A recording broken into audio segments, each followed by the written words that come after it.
Hello, Joshers, and welcome to another episode of JEEZEEbox.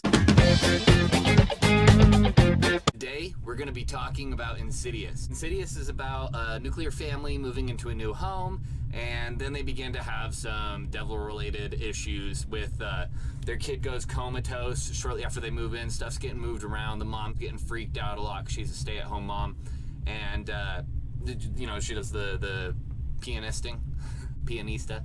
He goes comatose. It turns out he's actually trapped in this place called The Further, and The Further is revealed to us by this old psychic lady to be basically this other world that you can go to, you can travel to if you're like one of these special few like herself and Dalton. And even we find out Patrick Wilson, and we find out more about that in the next movie, Insidious 2, so hit subscribe because tomorrow we'll be talking about that one.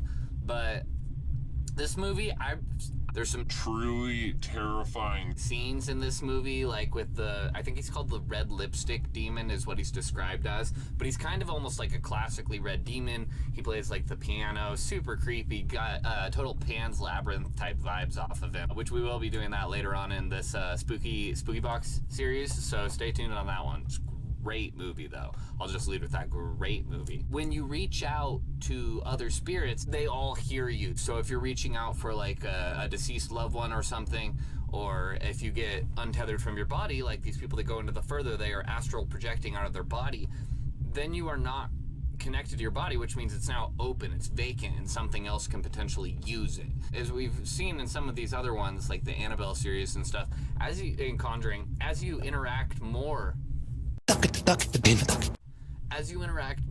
with the demonic and occult and things like that, you become open to more too. Do be careful when you're messing with that kind of stuff, and do be careful when you're even watching this kind of stuff.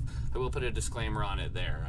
This sort of thing, even though it might have kids in the story, I would still steer children away from this one. If you are going to watch like a scary movie with your kid, make sure it's like, age appropriate. Do like a Goosebumps or something like that. We're introduced to a couple of great characters in this one who actually will be the technical main characters of the series, even though the first two movies seem more focused on the story of Dalton and his family, Patrick Wilson and Seth Rogen's wife from the Neighbors films. I always forget her name. She's phenomenal. She's phenomenal in this too. She carries a lot of this movie. Patrick Wilson, he's a deadbeat dad in certain ways on this one because like he chooses to stay at work because he doesn't want to go home and deal with like the whole demon situation and stuff there, which is totally unfair to like his kids and family, but not being in that situation makes it easy to judge. This is the second series now we've done that Patrick Wilson has been a part of. Of course, he was also involved in James Wan's The Conjuring, so clearly him and James Wan have some chemistry working together because they also then work together on Aquaman, which will be coming up in the JEEZEEbox DCEU Phase 2, or Part 2, I guess, because there are not phases in DC. This movie ends on like a huge cliffhanger, and when I watched this one, I was actually in a hotel room on the floor, and I had stayed up because I was taking a plane super late that night from Arizona, and watched this movie instead. I hadn't yet seen it, and wow, let me tell you. Don't watch it on the floor. Like, it's a weird enough choice already, but like super weird choice when you consider that like the monster's under the bed, bro. But this movie ends on a cliffhanger.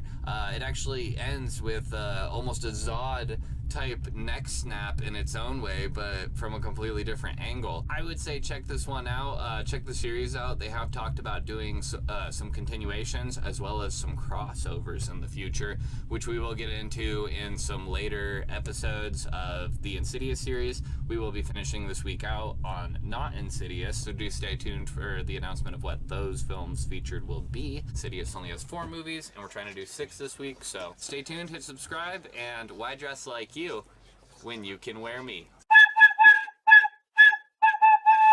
Thank you.